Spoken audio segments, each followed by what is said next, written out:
Good afternoon, everybody, and welcome to today's Better Managers Briefing. I'm Anne Franca, the Chief Executive of the CMI.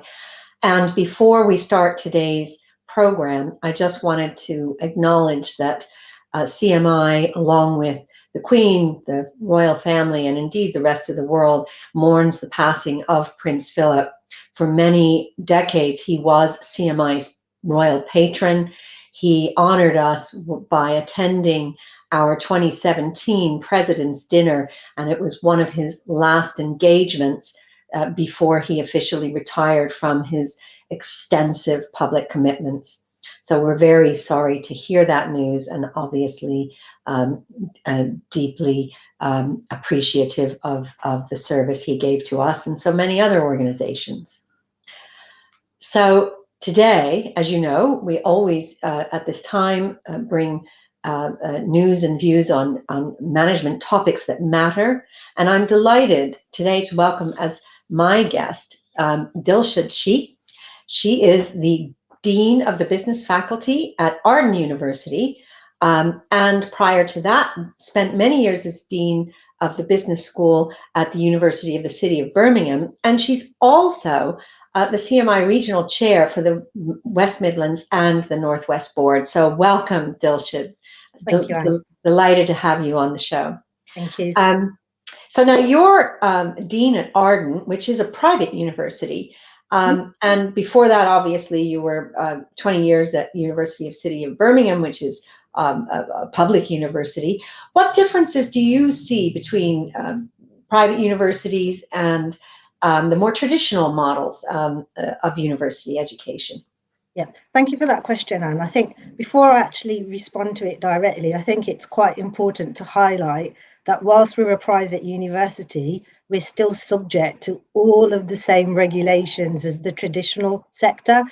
So, for example, quality frameworks with regards to the QAA, the Office for Students. So, very stringent. And in some, instances, I'd say that there's a larger pressure for us in terms of adhering to those standards.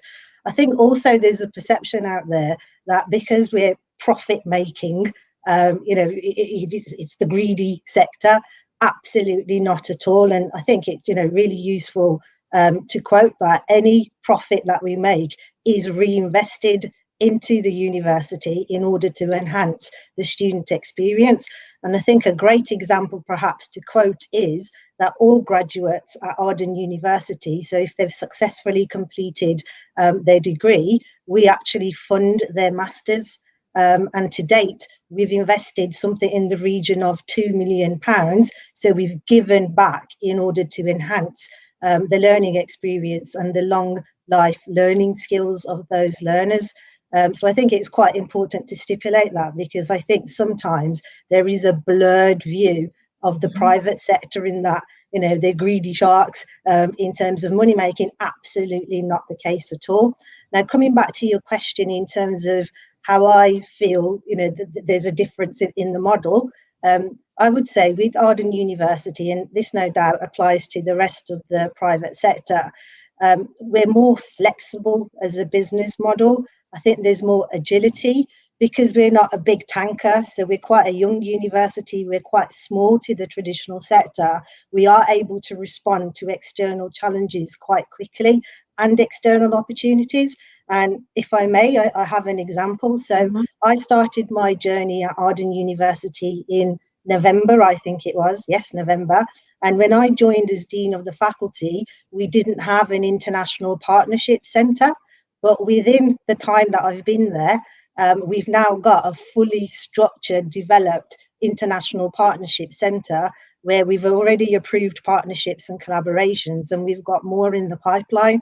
And I feel that in the traditional sector, the decision making wouldn't have been so quick. So we saw an opportunity. We thought, yes, digital learning, because traditionally we were RDI before we became Arden University, and we were able to maneuver, rethink strategy, change strategy, restructure in order to make sure that we don't miss those opportunities. So really, I'd say in answer to your question about the big difference, it's the agility, the flexibility, which really helped us during the pandemic as well. Sure. Yeah, and of course, you said, as you said, you're a young university and you've been primarily online, and that does mean that you've been able, as you say, to create more agile structures and responses to the pandemic. But speaking of the pandemic, how do you think that universities and learners have had to adapt in COVID? And do you see silver linings in terms of things that you think may benefit learners and students post-COVID, in terms of the impact on student experience? Okay, so if I may, Anne, I'll start with, because I've had my sort of experience in both sides. So I was in the traditional sector in March when the pandemic hit, and then I joined Arden, after we've had all experienced like a semester in the summer of the pandemic. So I think, if I go back to the traditional sector, and this is just a generalization really in terms of my experience, because we're very much face to face in the traditional sector, we have these great facilities where we can engage learners. They can utilize different facilities in order to enhance their skills and employability. It was a big shock in terms of on the 23rd or 20th of March, I think it is, when the government announced, that's it, everybody go home, and from tomorrow it's remote learning. And I remember literally my breathing started to go really quickly in terms of, we've got these thousands of students, we're responsible, we're accountable as deans. So what do we do? So really, it was trying to find a way of making sure that the face-to-face student experience was maintained online. Now, of course, and that's really challenging when traditionally you're not used to online or digital delivery. Of course, all traditional universities have their VLEs where we post notes, but really that's quite static. And I don't think the question was about taking your PowerPoint lecture and just putting it on the VLE. We had to find really quick, engaging methods. So that was a challenge in terms of the learning experience, but also with staff. There are so many lecturers who are very much used to that face-to-face, and that's where they're in their element in the lecture theatre or in the classroom. And now all of a sudden, you're limited to try and engage students to that same level with a screen. So that was really interesting. And I think the other one from a student perspective as well, when you have face-to-face, some students like to socialize, it's that sense of belonging, you get to meet your friends. But I think with COVID, it was unprecedented isolation, and obviously there were a lot of challenges with well-being and mental health.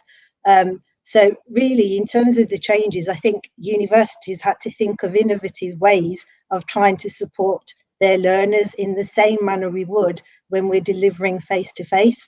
Now, Arden is an interesting case in time, because traditionally we were RDI, and we were distance teaching. So we delivered distance learning for quite a while. So really our distance learners were unaffected, but it was the blended learners. So we do actually have a blended learning model that we've been using for a number of years. So it was perhaps slightly easier for us because what we needed to do is extend the model to the blended learners, but try and enhance delivery by engaging. And there was also quite a bit of staff training as well. So when we first went into lockdown, it was, a little bit of panic in terms of how do we deal with this? How do we sustain and maintain the student experience that we're looking to deliver? But I think with the November 2020 lockdown, we were all better placed because we'd learnt this isn't the way, we need this technology. I think in terms of, you asked about silver lining, I actually think COVID has brought about lots of opportunities for both the private and traditional sector. So if I can focus on the traditional sector first, I think it's forced the traditional sector to be more agile. I think the perception is, they're big oil tankers, and if they want to change direction, it takes forever because the whole model has to change. But I think given the disruption that was caused by COVID, it's interesting how even the traditional sector now is not as rigid. We can't be, those working in the traditional sort of university sector. So in essence, I think that is a positive because it allows us to respond, and the traditional sectors become a lot more agile. I think also from a teaching, delivery and learning perspective, it's made us all be more innovative and creative. So if you've got a particular, I don't know, facility, say a science lab, where the students would come in and do their experiments. Now we have to rethink that and think about how do you generate that same experience online. And I've been doing some reading with QAA Office for Students, and there's some absolutely fantastic innovative assessments, because again, the traditional assessment, there's an exam, you have your lecture, you do a few exercises, but all of that model has to be rethought. And I actually believe the student experience has been enhanced from a learning perspective, because we're all of the mindset now that we need to ensure our lectures online are engaging. We still need to think about, embedding employability skills. So again, at Arden University, the academics are tasked with, well, if we're changing this assessment, how can we still draw on those employability skills? So for example, we have live case study assessments, industry. It's quite easier to contact them because obviously it's online. We've had guest speakers from all over the world because, again, it's pretty straightforward. Rather than flying them in to deliver a guest session, online's made it really, really easy to a certain extent to be able to provide that kind of service. Sure. So there are many positives, and of course, we found that at CMI with the delivery of our qualifications and actually of our member offer. That, as you say, it's much easier to do things globally and to react more quickly.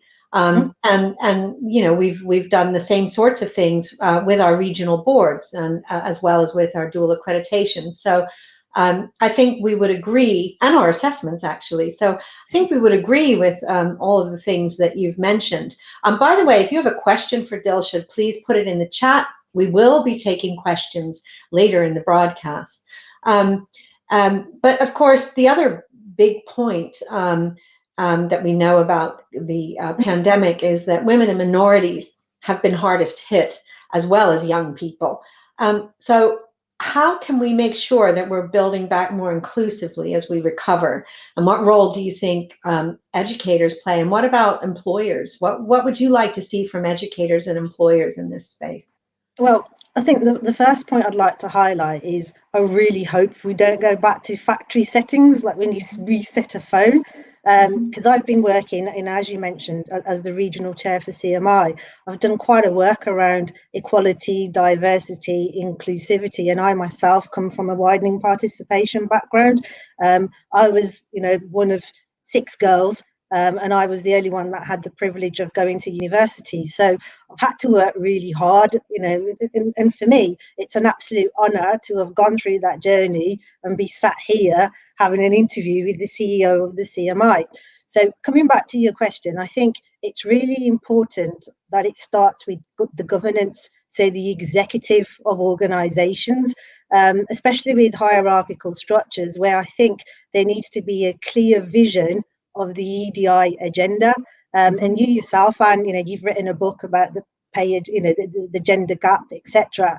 And I think it's really important that it starts from the top in terms of governance, and that strategy, that vision is cascaded throughout the organisation and supported by everybody. I think from an education perspective, I think we ourselves, in terms of HE delivery, we need to ourselves make sure our curriculum is diverse. So, for example, the Office for Students and various other sector bodies talk about decolonisation of the curriculum, where you use case studies or guest speakers from diverse backgrounds.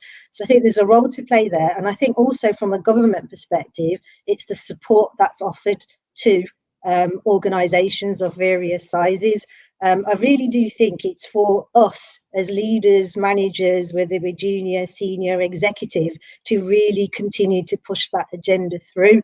And you're absolutely right. Women have had it tough in this, pandemic. And, just to share an example, many a time I've been in a Teams meeting and you've got a working mother and the kids are calling over the keyboard, or someone screaming or playing Twinkle, Twinkle in the background. But I think as a leader, it's about embracing that. It's about making sure the colleagues that you're speaking to don't feel uncomfortable and embarrassed and keep hiding their camera. For me, I think given the situation we're in at the moment, I really encourage all my staff, so heads of school at Arden University, to put their cameras on, because we haven't had that physical contact. And I'm quite in an interesting situation, because we've been recruiting online. So for a lot of the staff, we haven't actually met face to face. So I think it's in terms of the EDI agenda, I think it's the vision that starts from the governance, and then it's kind of pushed through and supported, and it's not allowed to go back to reset, because so much great work has been done so far. And it's really heartening to see how many employers are continuing with flexible or blended working. And I'm sure that, you will continue with a blended delivery and a virtual delivery, but I think people have benefited from management with a more human face, perhaps. And of course, we've all had time for reflection. Our worlds have become much smaller in the COVID pandemic. What about you? What have you personally learned as a leader in this marathon crisis that we're in the final mile of, we hope? I think I've developed quite a bit from a leadership perspective, and I've probably got a good example to quote here. I think for me, the biggest development and the skill that I've strengthened is probably trust. Because of course, when you're working remotely, you have a tendency to think, is so-and-so doing their work, or are they on the Amazon website surfing, or have they gone shopping? Because obviously you're not in control, you can't see them on a regular basis. And I think, in terms of enhancing productivity or sustaining productivity, I've learned as a leader that, you don't need to keep an eye, or, the person doesn't need to be physically there in the office. And so many of the staff at Arden University, they'll work till 7, 8 o'clock, because that's something, they're in their own comfortable environment. And obviously, in terms of not falling behind on deadlines and what have you, most will work. So I think trust has really, in terms of myself as a leader, that's really come forward. I think also compassion, quite important for me. And another big one is presence, visibility. I think it's so easy for us to hide, behind our screens, turn the camera off, only put the mic on when you're spoken to. But I think it's having that human contact from a virtual perspective. And I think it's important to see people as well from a well-being and health perspective. So it's definitely visibility. In terms of, I'm sure, if someone was here from Arden, I'm everywhere. So that people know you're there, you can be, you're approachable. And if there are any challenges, they can come and approach you. And one other one, I'd say compassion. So I just gave the example of, 3-year-olds crawling across the keyboard, and you've got the member of staff trying to engage in the meeting. And it's really just, humanizing that and not making a big deal and not having a stern face like what's going on here. And I think that's really developed, and it makes the individual feel really comfortable as well. Yeah, I think those are all incredibly important characteristics. And indeed, our research, Management Transformed, which we looked at what matters now in management and leadership, it was that empathy, it was listening, it was looking after well-being, showing compassion, all the things that you mentioned, and trust. And not surprisingly, productivity was much higher where leaders trusted their colleagues to be getting on with work, even though, of course, they weren't, seeing them in the office. Now, there are those, of course, learners and others who have struggled during this crisis, perhaps those who have struggled financially or indeed with their physical and mental health. What advice would you give them in terms of building back better for themselves? I think the first thing I'd probably do is applaud and commend everybody that's watching here this afternoon, because the switch to digital, especially if you're not used to online learning, has been absolutely tremendous. And I commend the flexibility, the resilience to continue with their studies in what was a really challenging time. So, for example, at Arden, we have a huge widening participation audience. Or students as such, learners, and they are predominantly from BAME backgrounds. So I guess my advice would be to continue with that resilience. I think one of the benefits, going back to one of your earlier questions, Anne, is that with this remote learning, what it brought to the forefront was digital poverty, because there was an assumption that everybody's got access to 500 megabyte broadband, and everybody's got a laptop that they can individually use. And of course, we've learned that's not the case. So I think it's been a massive learning experience for both the traditional and the private sector. I think COVID has brought along with it opportunities, and there have been some really positive changes. I think going forward, we need to learn from one another. We need to collaborate, support one another, and together build back better. I don't think it's something we can do individually. I think the sector needs to get together, look at research, look at case studies, look at what worked well. But really, for all the sectors, it is the student experience that's at the heart of everything that we do. Yeah, so that's some great advice, that resilience and working together to build back better. Now, I know there are questions. The first question here is from Paul, and he asks, how do you manage to engage students and their different learning styles whilst delivering digital content? Is there a danger of digital being a one-size-fits-all when we know people learn differently? No, I mean, thank you for that question, Paul. I think, yes, absolutely. I've been in the academic sector or HE sector for a long time. And of course, learning styles differ. I think when academics try to put the material together, there is a consideration of, okay, I'm going to do the normal content delivery, but then try and make the session engaging. And I think, as I was saying earlier on, traditionally, if you're just face to face, I think there's a tendency to forget that, okay, I've got an audience here of students that we need to engage. I think delivering online forces you to consider that. So I think it's been an advantage or benefit being in the situation that we are from a digital learning perspective, where when material is being put together for the learners, you do have to think about, oh, well, I can't just talk for the next 30 minutes. That's I'm going to bore myself. So clearly what you need to do is think about activities at the start, engagement. I think also across the board in terms of how we deliver, bringing in guest speakers, talking about careers. We've got a fantastic relationship with the CMI, and I'm not saying it because you're here, Anne. That is the truth.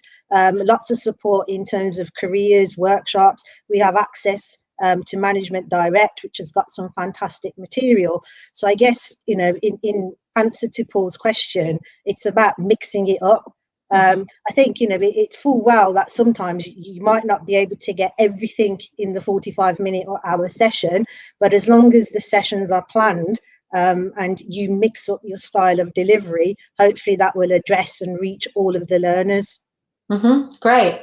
So our next question comes from Kelly, and she's asking, how is Arden supporting their delivery team in terms of engagement, well-being, and burnout prevention? Oh, that's a long and interesting question. Okay, so in terms of supporting staff and the delivery team, as you would expect, we do have regular training in terms of the technology. I think, again, one of your earlier questions, Anne, about what were the big changes, it was that fear of digital, thinking I've always traditionally taught in front of a class or a lecture. So we are very aware, and I think because Arden, compared to the big universities, the traditional sector, we are quite small, and the fact that we work in a matrix structure, we are able to ensure that all of our lecturers feel confident. And we have regular updates. We have quite an interesting delivery model in that we deliver in blocks. So in between blocks, we make sure that any new members are trained appropriately by those that have used the technology before and that they are confident. What was the other parts of the question? Well, just about burnout. How do you prevent burnout? I think where that comes from is probably our people team. So something that I'd like to mention we did quite recently was a staff engagement survey.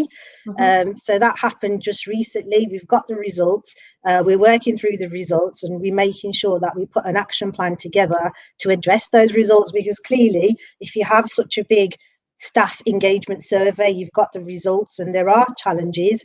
I think it's really important to demonstrate that action is being taken. And then, of course, is, we've got staff that are more than welcome to, talk to their line managers. We encourage that. We also have virtual breakfast, virtual coffee, where we don't necessarily talk business, but just how are you? How are the kids? How's Joe? How's Bob? Just to get away from that business focus to stop burnout. Yeah, no, it's really important. At CMI, we also do the walk and talk hour where there's no video. We tell people, go outside, enjoy the sunshine, take your dog for a walk or take your kid to the park.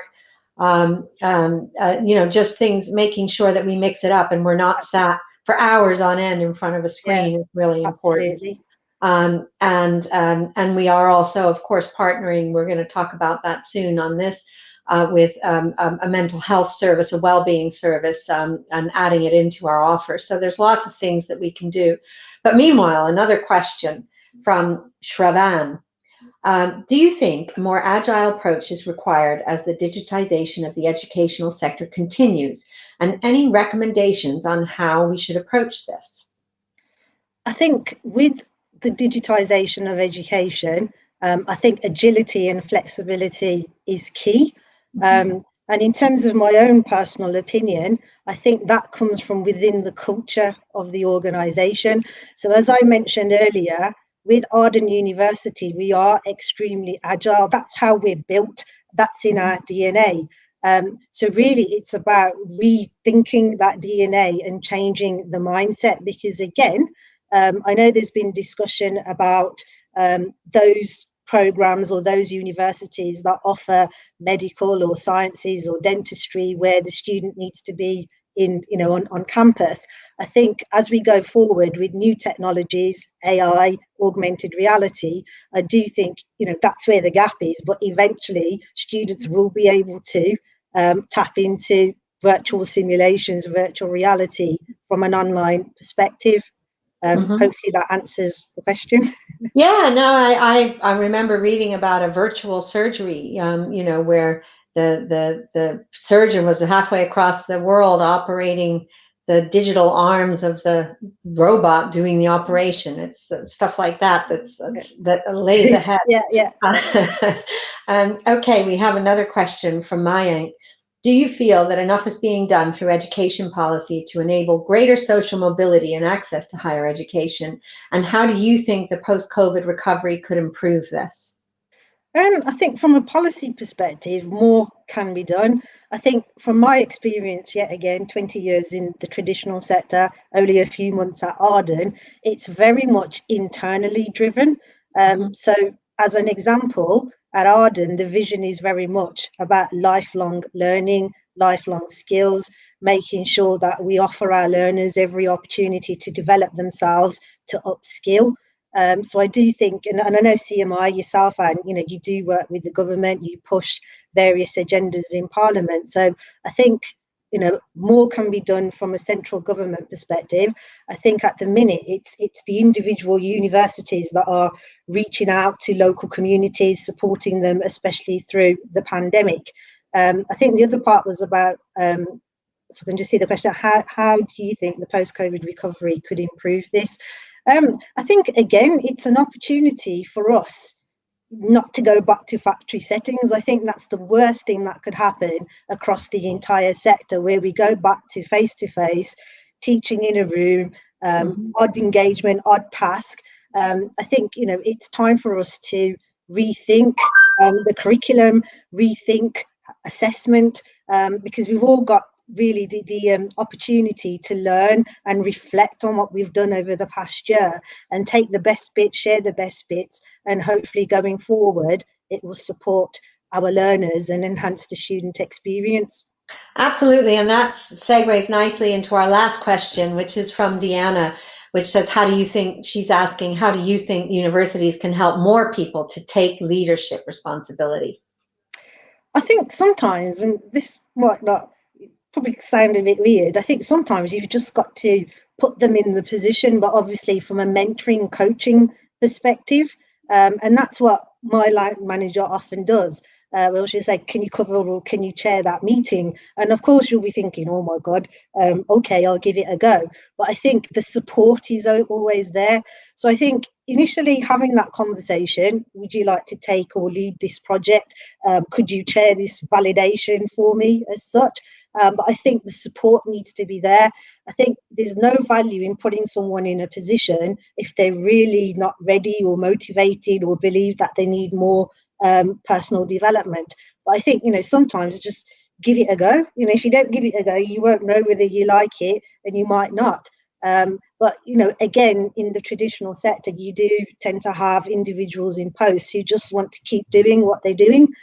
So I appreciate where that question's come from. And in terms of my experience, just put them in the position, support them. You don't just, leave them there and run away. And more often than not, it comes out really positive. Because of course, I'm very familiar with the accidental manager mantra, which is, something we wouldn't want to put our staff in that position. Mm-hmm. Yeah, no, it's really important, but it is true that challenge people to step up, but then give them the support, as you say. Yeah. Well, thank you so much, Dilshad, for your comments. They've been super insightful. Thank you, everybody, for joining us. If you enjoyed today, please do consider becoming a member of the CMI. You can find out more about how to do that in the chat box. Thanks for joining us, and have a wonderful weekend, everyone. See you next week, and thank you, Dilshad. Thank you, Anne. Thank you. Thanks.